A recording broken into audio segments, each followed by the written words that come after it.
everybody, and welcome back to another true crime video. Sorry I'm a bit late on posting this one. I have honestly tried to film 3 different videos, but they are all going horrendously.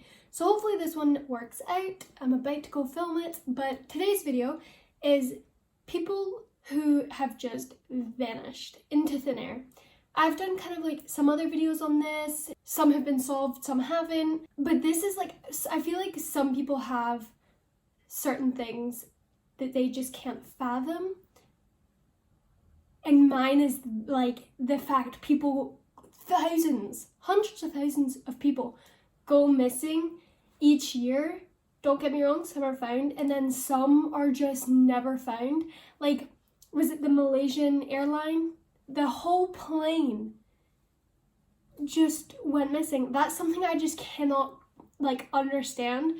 And let me know if you liked today's video by commenting, liking, or even subscribing. Thanks so much, guys. I really hope that last part didn't come across as insensitive. It simply just blows my mind, because with some cases you can tell that there was foul play involved, and there must be at least one person out there that knows what's happened to this individual. But my respect does go to the families, because it must be an awful feeling of them never getting justice or never finding out the real truth on what happened to their family member. On February 13th, 2000, a Sunday, after spending the day at church and a relative's house, it was around 8 p.m. that night, both Asha and her brother O'Brien were settling down for bed in the room that they shared. Almost an hour later, the power went out in the neighborhood after a nearby car accident. The power came back on at around 12:30 a.m., which at this time, Asha's dad, Harold, checked in on his children and saw both Asha and O'Brien asleep in their beds. He checked again shortly before he went to bed at 2:30 a.m. on February 14th, and again saw them both asleep. Shortly afterwards, O'Brien, then age 10, recalls hearing Asha's bed squeak. He just assumed she was changing positions in her sleep. Apparently around this time, Asha got out of bed, taking a book bag she had previously packed with several sets of clothes and personal items, and then she left the house. Between 3:45 and 4:15 a.m., a truck driver and a motorist saw her walking south along Highway 18, wearing a long white-sleeved t-shirt and white pants. They reported this to the police after seeing a TV report about her disappearance. The motorist said that he turned his car around because he thought it was strange that such a small child would be out by herself at that hour. He then circled 3 times and saw Degree run into the woods by the roadside and disappear. That night, the weather was awful. There was a storm and heavy rain. Asha left the house with no coat or the appropriate clothing for that type of weather. Aquila awoke at 5:45 a.m. to get the children ready for school. On the morning of 14th of February, it was an important day since it was not only Valentine's Day, but it was also the Degrees' wedding anniversary. When she opened the children's room to wake them, O'Brien was the only one in the room. Aquila was unable to find her in the house or in the family cars. After calling relatives, Harold called the police. Now, many people think Harold was a bit strange on the call, but my only answer for this is people deal with shock differently. People say that he was very calm, but maybe he was just trying to process what happened. That's just my outlook on it. On February 15th, candy wrappers were found in a shed at the nearby business along the highway, near where Asha was last seen running into the woods. Along with the candy wrappers were a pencil, a marker, and a Mickey Mouse-shaped hairbow. They were all identified to belonging to Asha. On February 16th, her mother realized that Asha's bedroom was missing her favorite clothing, including a pair of blue jeans with a red stripe. A week later, after 9,000 man-hours had been invested in a search of a 2 to 3 mile radius of where she had last been seen, flyers had been posted all over the area, and 300 leads that had been submitted, from a range to possible sightings to tips of where Asha may have ended up. The search was called off. The last evidence found in this case was Asha's backpack. It was found on a construction site. It contained a copy of a Dr. Seuss book and a t-shirt. It has been confirmed that neither were hers. The book was from the library at her elementary school. In May 2016, the FBI reinvestigated the case, and it turned up with a possible new lead. They disclosed that Asha may have been seen getting into a dark green early 1970s Lincoln Continental or possibly a Ford Thunderbird from the same era, along Route 18, near where she was last seen. It's described as having rust around its wheel wells. In November 2020, an inmate named Marcus Mellon, who was convicted of sex crimes against children in 2014, wrote a letter to the Shelby Star, claiming that Degree was murdered and he knows where to find her. These claims are under investigation and have not yet been verified.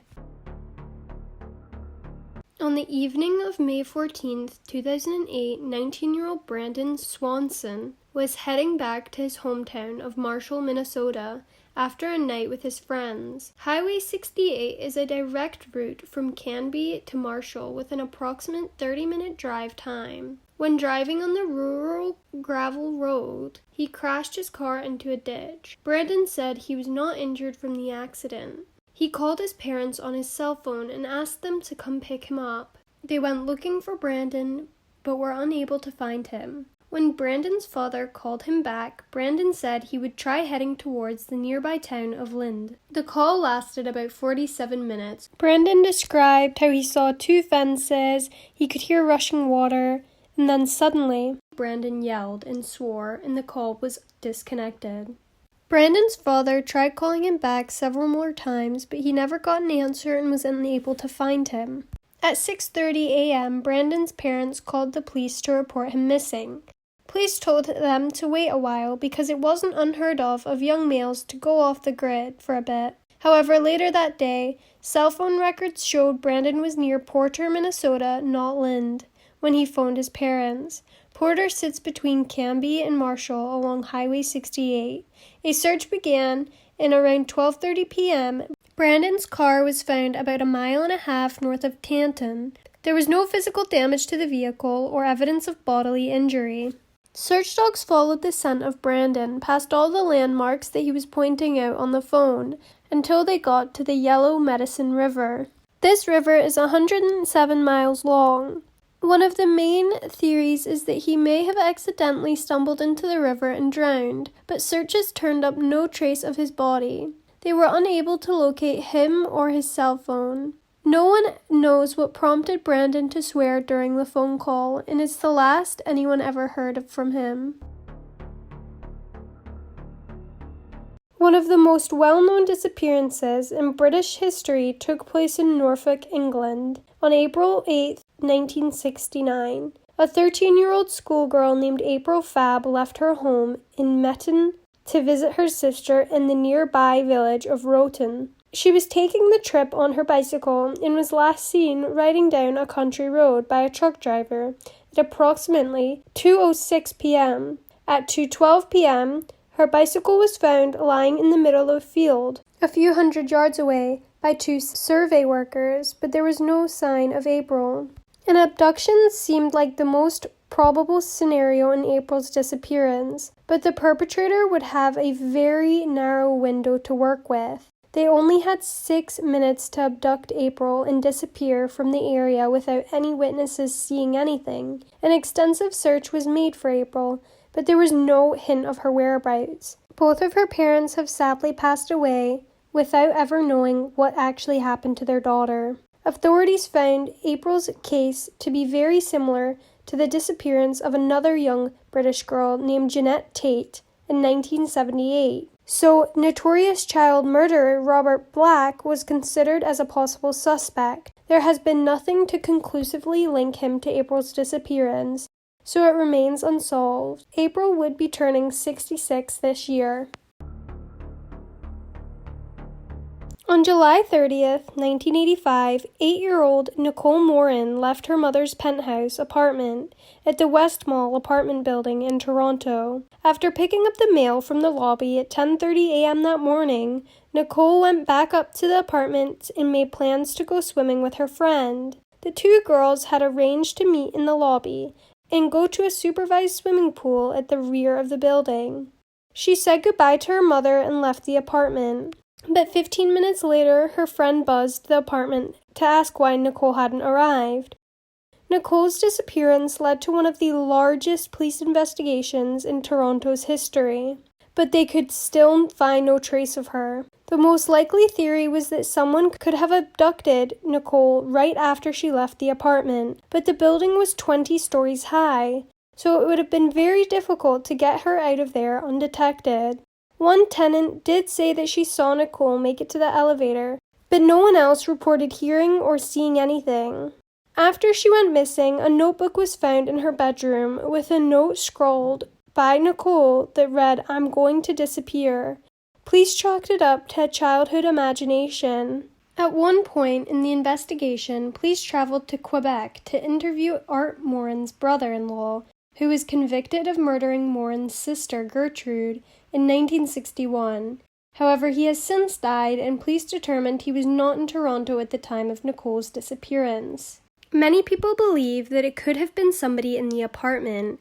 Somebody could have been stalking her every move, knowing exactly where she was going, and possibly premeditated the whole thing. 35 years later, authorities have still never turned up any solid evidence to determine whatever happened to 8-year-old Nicole Morin. Okay, that is the end of today's video, guys. Make sure you follow my social media for more. Please feel free to comment any theories you may have around these disappearances. Thanks so much for watching. Stay tuned for more videos!